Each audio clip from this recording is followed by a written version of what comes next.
মাগুরায় নির্যাতনের শিকার শিশুটি মারা গেছে। ইন্না লিল্লাহি ওয়া ইন্না ইলাইহি রাজিউন।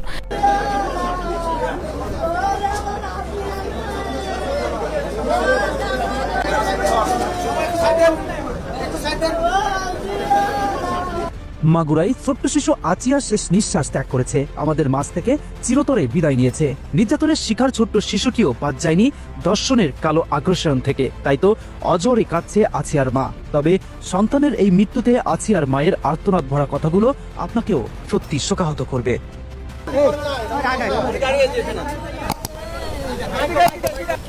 আমার মনে যেরকম মারছে না, আমার মনে যেরকম গলায় ফাটতে মারছে, ওইরকম আমার ফাটতে মরণ চাইবে, ওইরকম মৃত্যু চাই। আমার মনে যেরকম ব্লেডটা কাটছে, গলায় ফাটতেছে, ঠিক সেরকম বিচার চাই আমি আপনাদের কাছে। ওইরকম ফাঁসি দিয়ে যেন মারে, ওইরকম যেন ব্লেডটা কাটে।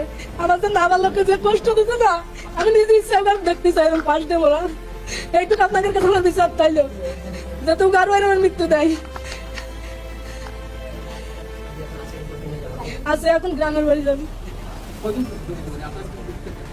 আমার অভিযোগ একটাই, ওর যখন ব্যালেটটা কাটিছে, ফাইসটা মারিছে, ওইরকম ওখানে আমি ফাইসটা দেখতে চাই। ফাইসটা দেখতে চাই, ওইরকম ব্যালেটটা যখন ওখানে আমি কাটে, এইটুকু আমার আবদার। তবে এদিকে দেশের সাধারণ জনগণ অন্তর্বর্তীকালীন সরকারের এই ব্যর্থতা কোনোভাবেই মেনে নিতে পারছে না। তারা জানিয়েছে আচিয়া শেষ বিদায় নিয়ে চলে গেল, কিন্তু ধর্ষণের সাথে জড়িত ব্যক্তিরা এখনো রয়ে গেল। এই দুর্বল ব্যবস্থাপনা, এই দুর্বল প্রশাসন সত্যি আমাদেরকে হতবাক করেছে। নিরাপত্তাই না থাকে, তবে আমাদের দরকার নেই এই আইন উপদেষ্টার, এই স্বরাষ্ট্র উপদেষ্টার, এমনকি এই প্রধান উপদেষ্টারও আমাদের দরকার নেই। আমাদের দেশ নারীরা স্বাধীনই না থাকে, আমরা যদি বেরোনোর আগে এই স্বাধীনতাটাই না পাই যে আমরা যে বেরোচ্ছি, আমরা কি আদৌ ঠিকভাবে বাড়িতে ফিরতে পারবো না পারবো না। কেন আমাদের এখন সন্ধ্যায় বের হওয়ার আগে আমাদের মাদের এটা বলতে হয় যে মা বের হয়ে না, তোমাদের নিরাপত্তা কোথায়, তোমরা যে বেরোচ্ছ। আজকে রাস্তায় বেরোনোর আগে কেন আমার আম্মুর এটা বলতে হয়, ছন্ন যাচ্ছ যে নিরাপদভাবে ফিরতে পারবা তো, যে ভাইয়াদের সাথে যাচ্ছ ওদের সাথে তুমি নিরাপদ তো। যদি এই স্বরাষ্ট্র উপদেষ্টা পদত্যাগ না করেন, মনে রাখবেন বাংলার ছাত্র সমাজ হাসিনাকে সরিয়েছিল, কোনো ভয় পাই নাই। বুকের রাজা, বুকের তাজা রক্ত ঢেলে দিয়ে আমরা এই দেশকে ফেসিবাদ মুক্ত করেছি। আপনাদের সরাতে আমাদের 24 মিনিট সময় লাগবে না। আমরা 24 ঘন্টা সময় দিলাম। এই 24 ঘন্টা এখান থেকে যে আন্দোলনের সূচনা, এই 24 ঘন্টার মধ্যে পদত্যাগ না করলে সারা বাংলাদেশের প্রত্যেকটি ছাত্র সমাজ রাজপথে নেমে এসে সারা বাংলাদেশ ব্লকেট করে তাকে পদত্যাগ করতে বাধ্য করাবো। এটা যদি আমাদের রক্ত দিতে হয়, রক্ত দিব। তবে এছাড়াও অনেকে জানিয়েছেন সাবেক প্রধানমন্ত্রী শেখ হাসিনা যেভাবে নারীদের নিরাপত্তা দিয়েছিলেন এবং নারী ধর্ষণ এবং নারীর আর্তনাদে তিনি যেভাবে কাজ করেছেন, কোন সরকারই এমন কার্যক্রম সংগঠিত করতে পারবে না।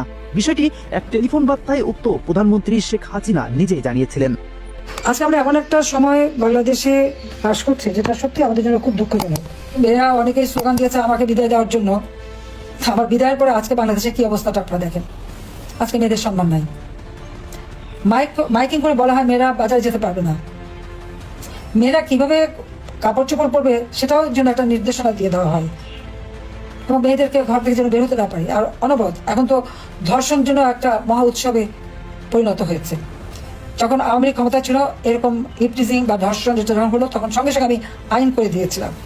এমনকি যে ধর্ষক তার পরিচয়টাই যেন প্রচার হয়, তার ক্যাপিটাল পানিশমেন্ট যাতে হয়, সেভাবে আইন করে দিয়েছি। কিন্তু এই 2024 সালের আগস্ট মাসের 5ই আগস্টের পর থেকে আজকে কি অবস্থা বাংলাদেশে? মেয়েদের সব অধিকার একে একে কেড়ে নেওয়ার চেষ্টা হ্রাস করছে, যেটা সত্যি আমাদের জন্য খুব দুঃখজনক। হাটে ঘাটে মাঠে মেয়েদেরকে অনবরত লাঞ্ছিত করা হচ্ছে। ক্ষমতা এসেছে একজন সুদখোর জঙ্গি নেতা ইউনূস, তার আমলে থেকেও আন্দোলন।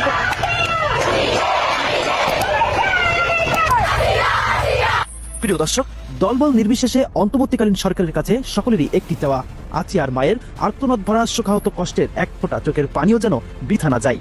প্রিয় দর্শক, আপনার মতামতটি অবশ্যই জানাতে ভুলবেন না।